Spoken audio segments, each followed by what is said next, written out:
오늘 이 시간에는 바울의 의도라고 하는 제목으로 함께 말씀을 나누도록 하겠습니다. 대학 다닐 때, 대학 1학년 때 정도로 기억을 하는데요. 교회 친구들이랑 같이 저희 집에 모여가지고 밤을 새워서 놀면서 이렇게 떠들고 얘기를 나눴던 시간이 있었습니다. 밤새 얘기하고 이런 얘기 저런 얘기 한참 얘기를 하다가 어떤 얘기가 나왔냐면 결혼에 대한 이야기가 나왔어요. 누가 먼저 결혼을 할 것인가?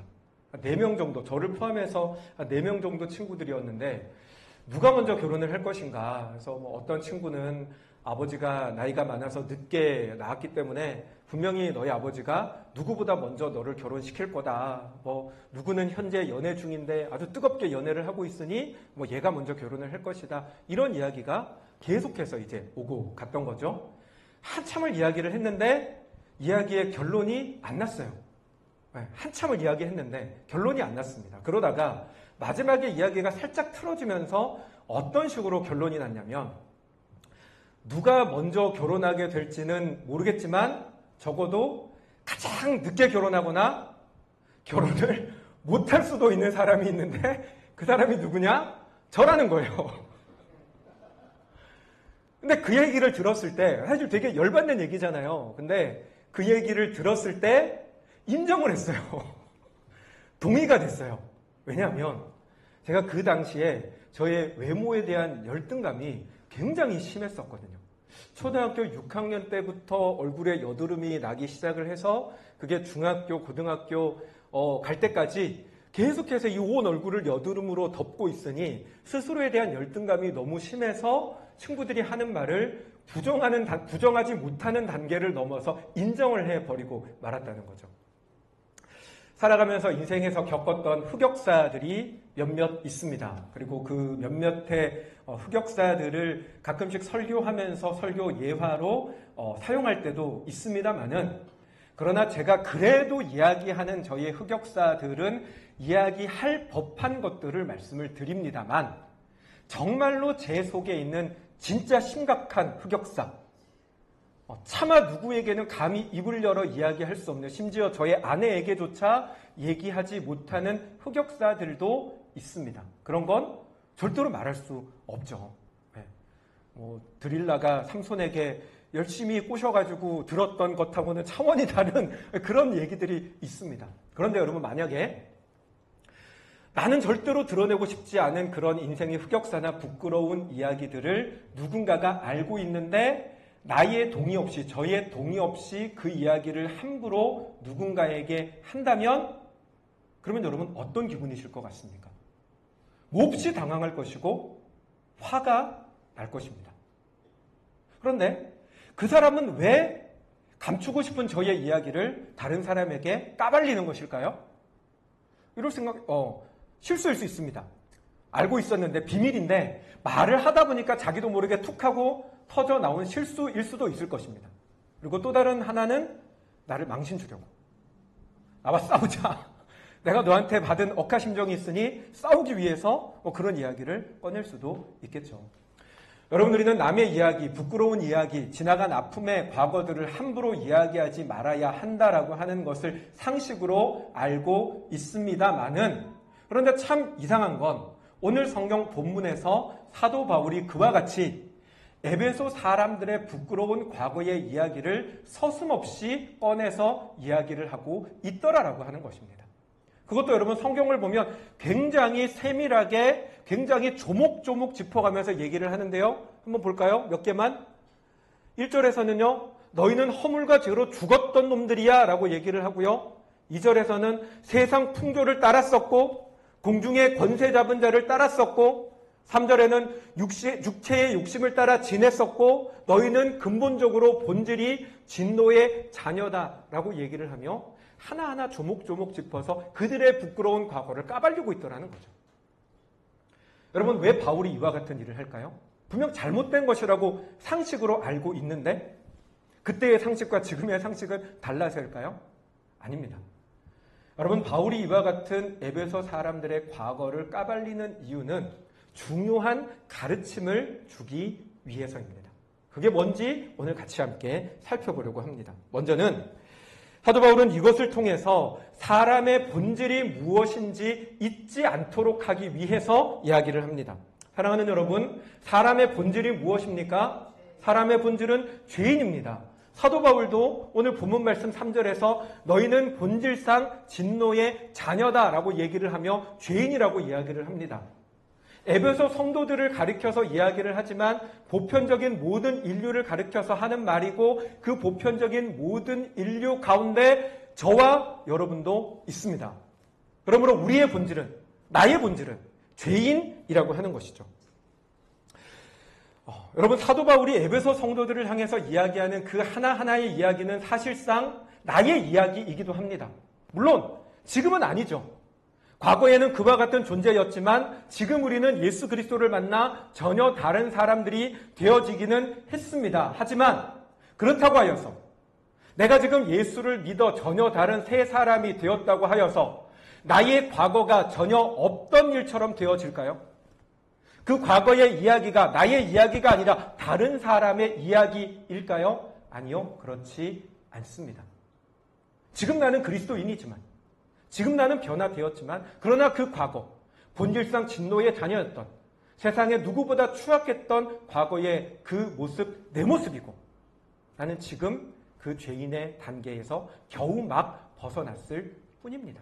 그런데 그 과거는 분명 나의 과거임에도 불구하고 어떤 때에는 마치 내가 처음부터 온전한 그리스도인인 것처럼 생각하고 이야기할 때가 분명 우리 가운데 있는 것을 봅니다. 세상 사람들의 모습을 바라보면서 저 사람들은 왜 저 모양으로 살아갈까 손가락질하고 비난하고 정죄하는 모습이 있는 것을 봅니다. 목사님 도대체 누가 그럽니까? 제가 그러더라고요. 뉴스나 신문들을 보면서 오는 여러 가지 사건 사고들, 때로는 너무나 말도 안 되는 사고들을 일으킨 사람들의 이야기를 보고 그 가해자가 정말로 너무나 파렴치하고 또 그 가해자들의 행위가 너무나 추악한 것을 볼 때 마음속에 분노가 일어납니다.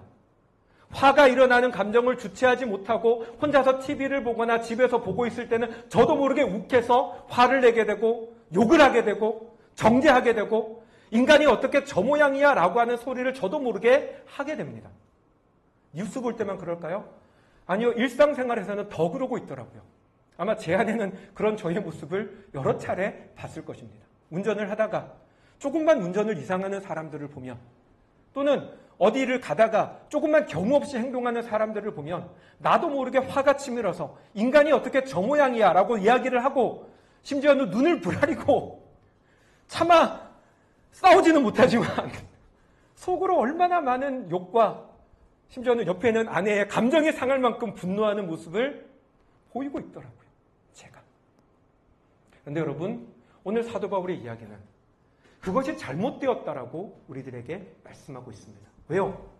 내가 바라볼 때 세상에 전혀 아닌 것처럼 보이는 그 모습이 사실은 나의 모습이었다는 것입니다. 어쩌면 나는 그보다 더 심각한 상황이기도 했었습니다. 그런데 마치 과거의 그 모습은 나의 모습이 전혀 아닌 것처럼 마치 우리가 흔히 알고 있는 개구리 올챙이적 모른다라는 속담의 이야기처럼 나는 처음부터 거룩한 그리스도인이었던 것처럼 행동하고 생각하는 모습들이 우리 가운데 얼마나 많은지 모릅니다. 하지만 사랑하는 여러분, 우리는 그와 같은 모습들을 볼 때마다 반드시 깨달아야 합니다. 무엇을요?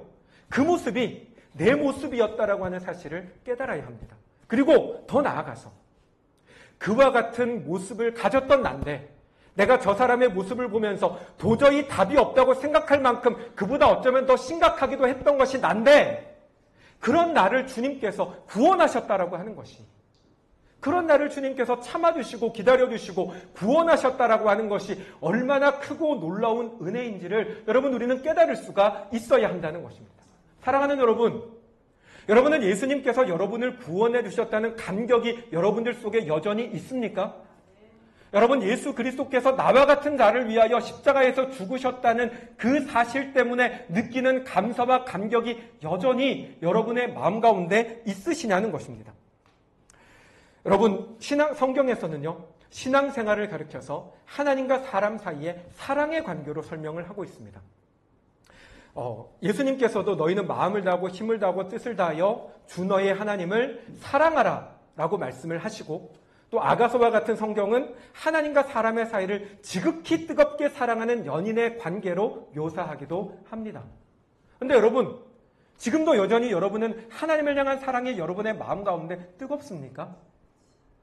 때로는 지금 우리의 모습은 어쩌면 처음에는 뜨겁게 하나님을 사랑하고 그 사랑의 감격 가운데 기뻐하여 하나님 앞에 나아가는 것이 즐겁고 하나님 앞에 머물러 있는 것이 행복하고 잠시라도 떨어져 있는 것 자체를 견디지 못할 만큼 그리워했었는데, 그런데 그건 이미 지나간 과거의 이야기일 뿐이고 지금은 마치 오래된 연인들의 그것처럼 떨어져 있어도 별로 감흥이 없고, 때로는 2, 3일 떨어져 있는 것이 아무런 문제가 되지 않고, 때로는 차라리 좀 떨어져 있어 봤으면 하는 마음을 가지고 그런 모습으로 우리는 하나님 앞에 살아가고 있지는 않느냐는 것입니다.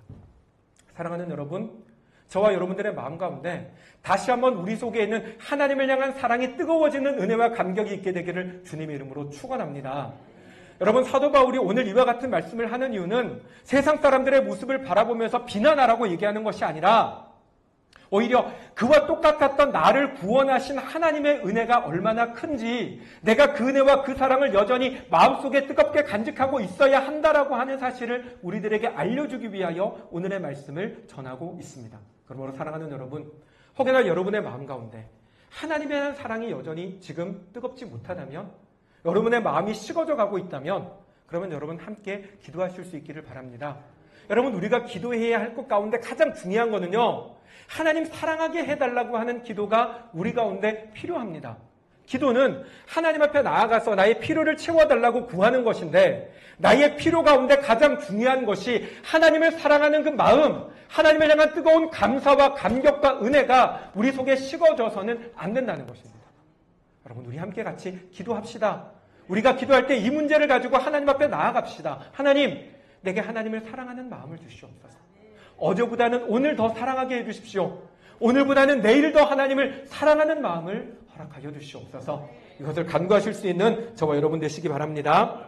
두 번째로 사도 바울이 오늘 이와 같은 말씀을 하는 이유 중에 또 하나는요, 내가 구원받았다는 것이 저 세상의 사람들보다 더 나아서가 아니라고 하는 것입니다. 여러분, 하나님께서 저와 여러분을 구원하신 이유는 우리가 저들보다 조금이라도 더 나은 부분이 있어서가 아닙니다. 여러분, 우리가 길을 가다가 물에 빠진 사람을 봤습니다. 2명의 사람이 물에 빠져서 지금 죽어가고 있는데, 물에 빠져서 살려달라고 호적되고 있는데, 주변을 돌아보니까 그 사람들을 구원할 수 있는, 물에서 건져줄 수 있는 사람이 나밖에 없어요. 그러면 두 사람 중에 누구를 여러분은 먼저 구하시겠습니까? 누구를 먼저 구하시겠습니까? 우리가 구해야 될 우선순위는요, 당장 죽을 것 같은 사람 먼저 구해야 됩니다. 다시요, 똑같이 물에 빠져서 죽어가는 두 사람이 있을 때 우리가 먼저 구해야 되는 사람은, 내가 지금 당장 구해주지 않으면 당장 죽을 것 같은 사람을 우리는 먼저 구해야 한다는 것입니다. 상대적으로 좀 버틸 만한 체력이 있거나 뭔가 좀 괜찮은 사람은 좀 뒤로 돌려두고 당장 죽을 것 같은 사람을 먼저 구해야 된다는 거예요. 근데 그 먼저 당장 죽을 것 같은 사람이 누구입니까? 그게 우리였다는 것입니다.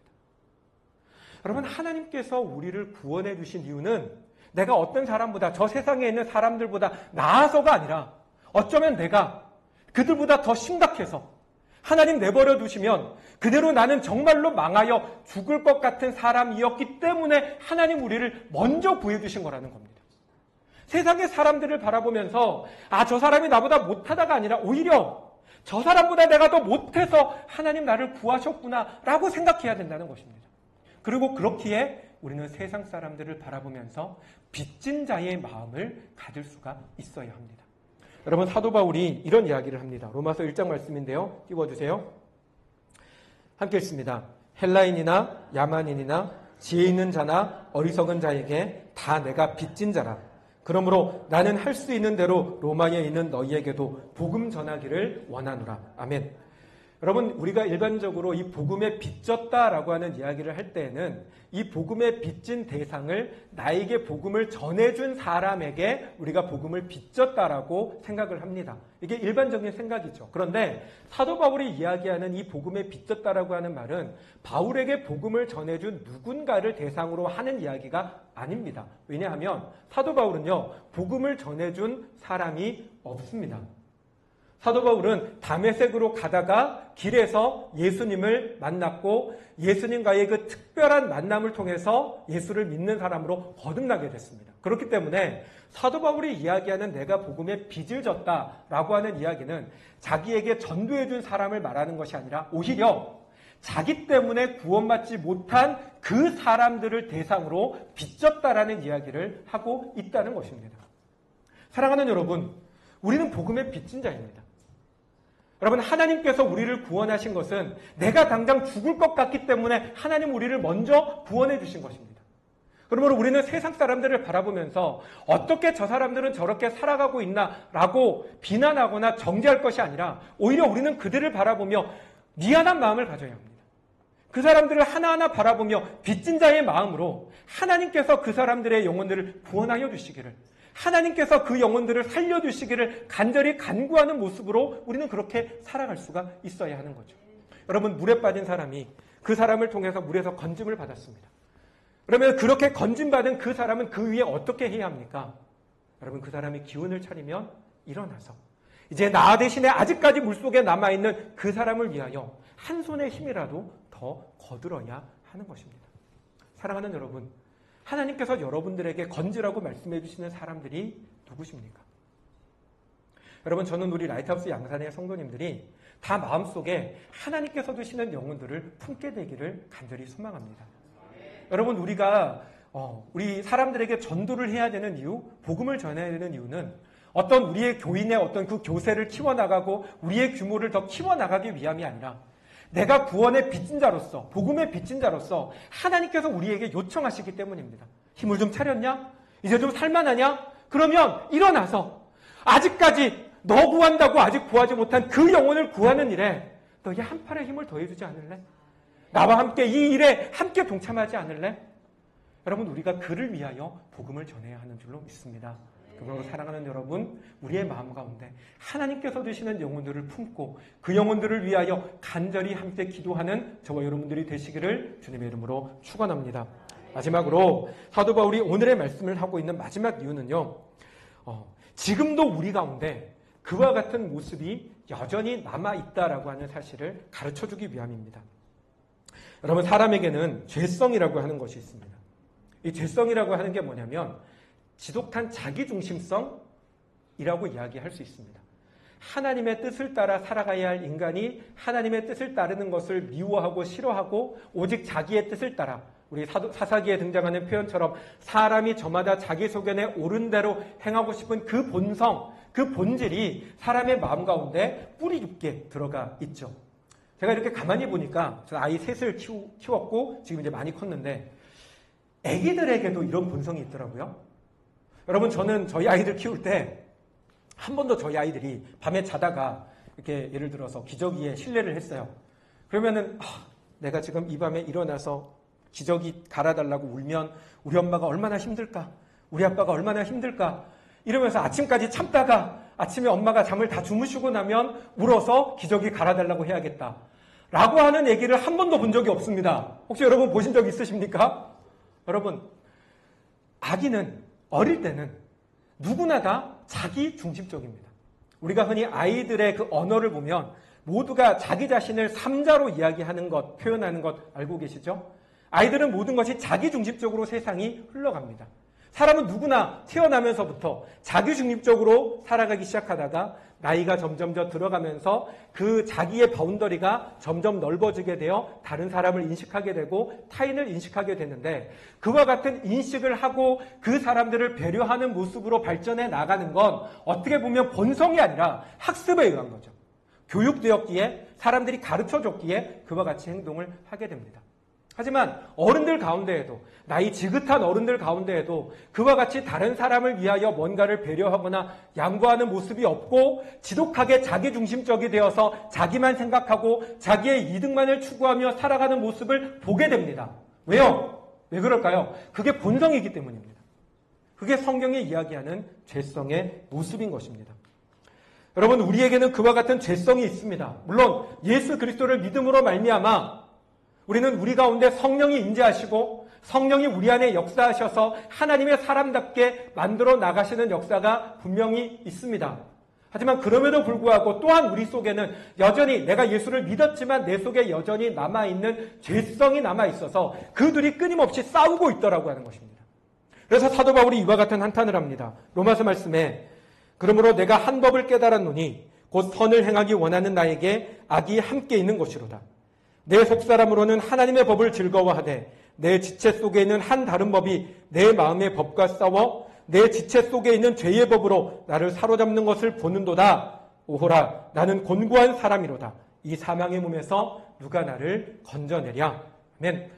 여러분, 이와 같은 고백이 누구의 고백이라고요? 사도 바울의 고백이라는 것입니다. 여러분, 사도 바울도 그 마음 가운데 이 죄성과 성령이 서로 싸우는 그 갈등을 느꼈고 그로 인하여 탄식하고 있는 것을 봅니다. 이 말씀을 여러분 왜 드리냐면, 여러분 그리스도인일지라도 이와 같은 죄성이 여전히 남아있다라고 하는 것이 왜 중요하냐면, 그렇기 때문에 여러분 우리는 누군가를 판단하는 자리에 서서는 안 된다는 것입니다. 예수를 믿는데, 믿음 생활을 오래 했는데, 아니 저 사람은 도대체 왜 저런 모습으로 살아가? 기도 열심히 한다며, 하나님께 매달린다며, 그런데 믿음이 저것밖에 안 돼? 저렇게까지 신앙생활을 열심히 했고 얼마 전까지만 해도 그렇게 찬양하고 예배하고 기뻐하며 살았는데 왜 오늘 지금 당신의 모습은 이렇게 무너져서 믿음이 전혀 없는 사람인 것처럼 행동하며 살아가? 그와 같은 판단이, 그와 같은 정죄가 여러분 우리들 가운데 나타나지 않습니까?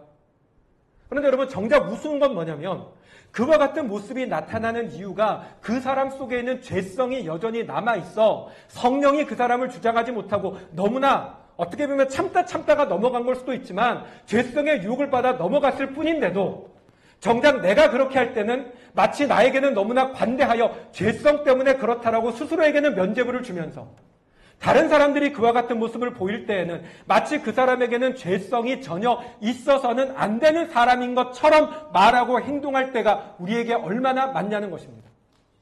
그런데 여러분 그거 아십니까? 사람의 마음 가운데 내가 아무리 감추고 감춰도, 내가 저 사람 앞에 아무리 정중하게 대하고 저 사람을 존중하는 것 같고 저 사람을 인정하는 것 같이 행동해도 사람의 마음속에 들어가 있는 그 어떠함은 반드시 드러나게 되어 있습니다. 여러분이 누군가를 무시하거나 여러분이 누군가를 판단하거나 여러분이 누군가를 정죄할 때 그 마음을 아무리 감춰도 그건 드러나게 돼요. 티가 나게 된다는 것입니다. 그리고 사람은 감정의 동물이기 때문에 그런 부분들이 느껴지게 되면 아무리 견고한 공동체라도, 아무리 교회 공동체라도 그 속에서 다툼과 분열, 공동체의 깨어짐이 나타날 수밖에 없게 되는 것입니다. 사랑하는 여러분, 우리 라이트하우스 양산은 이제 막 교회를 시작하고 얼마 되지 않았습니다. 지금 우리는 너무 좋아요. 너무 좋아요. 저희가 수요 기도회를 저희가 수요일마다 저녁에 모여서 기도회를 하고 있는데 여러분 혹시나 상황이 되신다면 저희 기도회에 오셔서 한번 참석해 보시면 얼마나 진솔한 대화들이 오고 가고 얼마나 깊이 있게 마음을 담아서 그 사람들을 위해서 기도해 주고 있는지를 느끼시게 될 거예요. 저도 기대하지 못했던 은혜들이 이 수요 기도회 가운데 있는데 너무 좋아요. 그런데 지금의 이 좋은 관계가 여러분들의 마음속에 판단이 서게 되고 누군가를 정죄하고 판단하는 마음이 들어오는 순간 그 마음을 떨쳐내지 못하고 여전히 그 속에 사로잡히는 순간 그 공동체도 끼어들 수밖에 없더라는 것입니다. 그러므로 사랑하는 여러분, 여러분이 여러분 스스로에 대하여 관대하게 생각하는 그 마음으로 우리의 이웃을, 우리의 성도들을 바라볼 수 있는 저와 여러분들이 되실 수 있기를 바랍니다. 제가 지난 시간에 저의 군생활에 대한 이야기를 하면서 군생활을 하면서 저에게 가장 크게 도움이 됐던 것 중에 하나가 이거라고 말씀드렸습니다. 뭐냐면 사람이니까 그럴 수 있어. 신학생으로 군대를 갔지만 그곳에서 동일하게 범죄하고 동일하게 악해지고 말씀드렸잖아요. 부끄럽지만 술, 담배 그때 거기서 다 배웠고 교회를 가야 할 신학생이 교회를 안 가고 편하고보다 했었던 그게 저의 모습이었습니다. 경험을 해보니까 저도 별 수 없더라고요. 1년 동안 그렇게 군대를 위해서, 군생활을 위해서 기도를 쌓아갔지만 무너지는 건 한순간이더라고요. 근데 왜 그렇습니까? 죄성 때문에 그렇고, 그 죄성은 저에게도 있고 여러분에게도 있고 여러분 옆에 있는 사람에게도 다 있습니다. 그러므로 여러분, 우리는 서로를 바라볼 때 그럴 수 있어, 사람이기 때문에 그럴 수 있어 라고 하는 시선으로 바라볼 수 있는 저와 여러분들이 되시기 바랍니다. 왜요? 주님이 우리를 그렇게 보고 계시잖아요. 여러분, 여전히 죄성 가운데 살아가고 있는 내가 지금도 이 시간에 이곳에 나와 예배드리며 하나님을 만날 수 있는 이유는 하나님이 우리를 봐주시기 때문입니다. 하나님이 우리를 기다려주시기 때문입니다. 이 말씀 하나만 하고 말씀을 마치려고 하는데요. 예전에 제가 아이들을 양육하기 위하여, 육아를 위해서 읽었던 책 가운데 제 마음 가운데 깊이 와닿아 꽂혀서 지금도 여전히 남아있는 문장이 있는데, 그게 뭐냐면 권위는 사려 깊음이다 라고 하는 말이었습니다. 여러분, 저는 아이들을 키울 때 부모는 권위가 있어야 된다라고 하는 생각을 가지고, 부모의 권위는 아이들에게 지도하고 잘못했을 때 혼내고 규율을 잡아주는 것이 권위라고 생각했습니다. 그런데 제가 읽었던 그 책에서는 권위는 사려 깊음이다라고 이야기를 하며, 사려 깊음을 뭐라고 설명을 하고 있냐면, 사려 깊음은 그렇게 할 수밖에 없는 상황과 입장을 헤아려주는 것이다 라고 설명을 하고 있습니다. 여러분, 이 세상에 존재하는 모든 것 가운데 가장 권위 있는 분이 누구십니까? 하나님이십니다. 하나님의 권위를 뛰어넘을 수 있는 존재는 아무도 없습니다. 그런데 하나님의 권위가 어떤 권위라고요? 우리가 그렇게 할 수밖에 없는 우리의 상황과 입장을 헤아려 주시는 분이라는 것입니다. 그게 하나님의 권위입니다. 우리는 그 권위로 말미암아 하나님께 이해됨을 받았고, 용납됨을 받았고, 기다려줌을 받았습니다. 그 사랑과 은혜를 받은 우리가 어떻게 다른 사람을 판단하며 나에게는 관대한데 저 사람에게는 너무나 매서운 잣대를 들이댈 수가 있습니까? 사랑하는 여러분, 하나님의 마음을 함께 품고 주님이 나를 긍휼히 여기셨으니 우리도 서로를 긍휼히 여기며 함께 품고 나아가는 사람들이 되실 수 있기를 주님의 이름으로 축원합니다. 그 은혜가 우리 라이트하우스 양상 가운데 가득하시기를 주님의 이름으로 축원합니다. 아멘. 우리 시간에 함께 같이 찬양하며 나가도록 하겠습니다.